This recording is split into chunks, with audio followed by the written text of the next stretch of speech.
I'm Panini Pete, a professional chef with small-town roots and a passion for one-of-a-kind places. I'm day tripping down the back roads and main streets of America to prove that small towns are extraordinary destinations, each one rich in history and full of happiness, where people care about people and treat you like one of their own. They celebrate life, tradition, and one-of-a-kind food culture. So join me as we gather all the local ingredients to serve up a big helping of small-town flavor.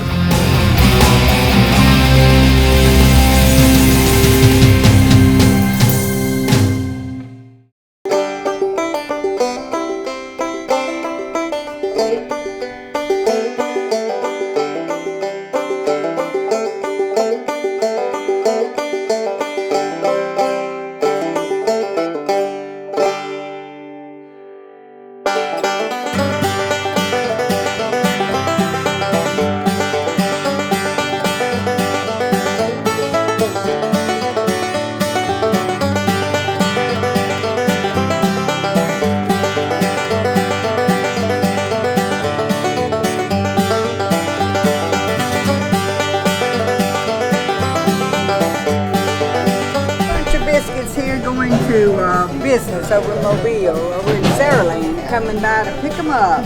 That's a big old box of love right there, buddy. What do you call these, Willie? Blueberry barnier. So that's a barnier. So we're in the barn and we're fixing to say, yay! Look at this Willie's. His version of a beignet. Biscuit. I'm glad you don't want any of this. I guess just family traditions is something to hold on to forever. Biscuit. Brisket. Not biscuit, brisket? Biscuit with an R? I also like pulled pork. Also likes pulled pork. This guy's an aficionado over here. All right, Pete, let's go look at this barbecue and see how it's coming along, okay? Fantastic. I've been hearing so much about the barbecue here. I knew we were going to get a chance to peek at it. Let's go. How you doing, ladies? Hey, hey, hey. The fish biting today? Yes, we have sharks. Oh, this is the VIP tour here. Look at this. Oh, it smells amazing. We just entered heaven. Oh, my Lord. They make some mighty fine pulled pork out of that. Oh, man, look at that. Look at the bark on there. Nice crust. Look how moist. Woo. Oh, Lord. What kind of wood do you use? We use pecan wood. Wow, it's delicious. It's really, really We have pecan trees, so we're always, limbs are falling, so it's just a natural way to use a product that you already have. Bring on the brisket. Oh, look at that. All right, let's go to the car right now. We're out of here. Delicious. Wow, it's got great bark, great crust, great flavor. Good for you. Alabama barbecue. This is Alabama barbecue. Come on, right here, Fairhope, Alabama. Willie's smoking ribs. Oh, my. Oh, a couple things I love too, that you leave the little tips on there. And with this smoke in here, that pecan wood to me has got such a unique flavor. You know, hickory sometimes can be overdone, it can be a little bit harsh. This is almost, I want to say lush. It's like a lush, smoky flavor. It's soft, it's smoky, but it's sweet, and it just really, really is delicious. Great job. All right, we're gonna go catch back up with Willie now. Come on. I can hear him. How sweet the sound. What's going on, buddy? Oh my Lord! I'm just in hot pursuit out here. So. Tell me the history of the biscuit. How did it start? How did it come about? When did you have that moment of divine clarity to do this? Actually, my aunt made me up in Tippy. Had made these biscuits up there that like nobody else could make. Right. So I grew up eating those. I'd always wanted them, but didn't have nobody could make them, you know. So. Then my wife made them, and finally one day I just had to tell her, just don't do that no more. You know, just why that we just don't do it, you know. Well, we lived on the mountain, so I'd make biscuits every day. They'd rise up like a mountain or flat like a flapjack, you know, and I'd throw them out the door and they'd roll down the hill, because we lived on the mountain. So let them roll down. Day, yeah, we had a company. Reject Mountain. Reject let them roll Mountain. down the hill. Oh yeah, that would be the name of it. Yeah.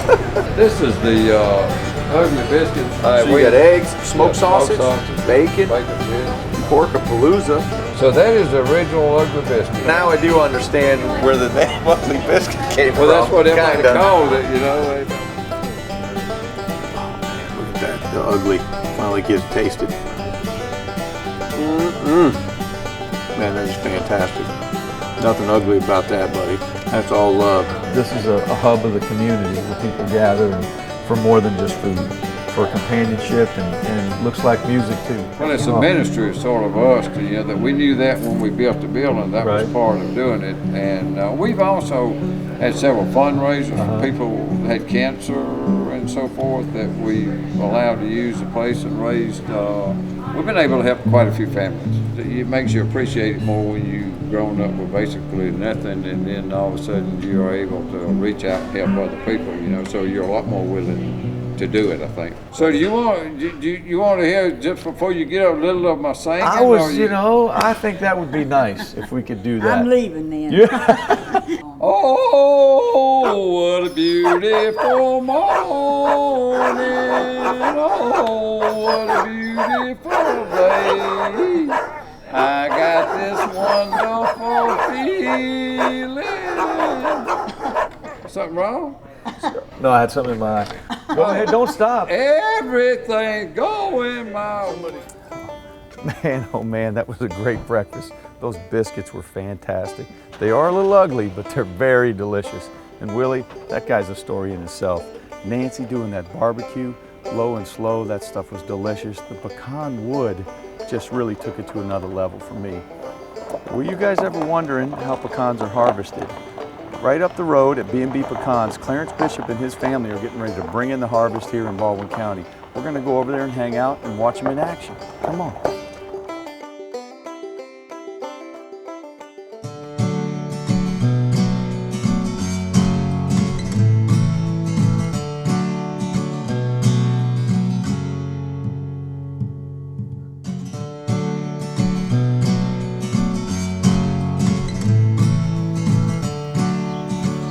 Back in 1956, Clarence and Sandra Bishop were expecting their first child. Clarence had been in the wholesale pecan business for some time now when his father-in-law Calvin Brown suggested they start their own business and do mail order pecans. So Brown and Bishop was born, or B&B Pecans. Then they took it a step further, bought 5 acres and decided to plant their own trees. The harvest began about 10 or 15 years later, and this has become a Fairhope tradition and a multi-generational business. So we're going to go in and talk to Clarence and find out how he takes the pecans from the trees to the processing to get them out to the market. I'd been working at the bank Uh-huh. and wanted a way to make a little bit of extra money for us. And I was pregnant with my first child. So my dad says, why don't we start a mail order business? We had one sheller, or one cracker I should say, and about 200 mail orders. So how has the business changed over the last 50 years and what are the trends? I'm 80% of my business now candy. Wow. A lot of it's candy. I can tell you what. I never thought I'd live to see the day Americans need more candy with pecans. So you get ready to pass the torch a little bit and step back? Right. That's right. We're going to be consultants. And Doug, he's got He's got a pecans in the millwright. blood. He got a huh? millwright degree. He loves his pecan business. We spray all year our trees to keep the foliage real green. The thing is to keeping the leaves on the trees, because it takes a lot of leaves to make one pecan. When we see the tree in 90% shuck split, even green, open, we'll Right. start bumping trees and start getting the nuts out. So what's the best way for me to really experience a tree shaking here? Wish me luck. I'm ready. Ready, go.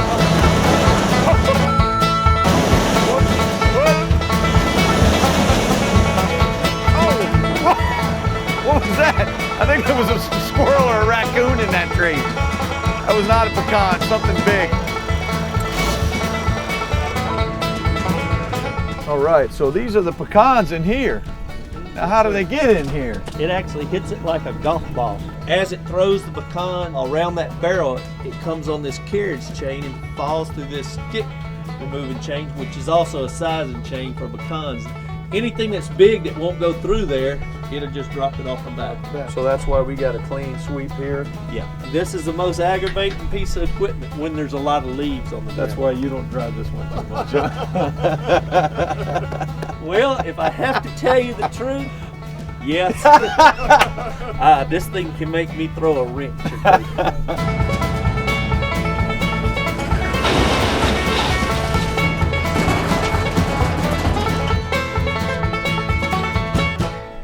The pecans are hauled from the field and offloaded into buggies for cleaning and grading.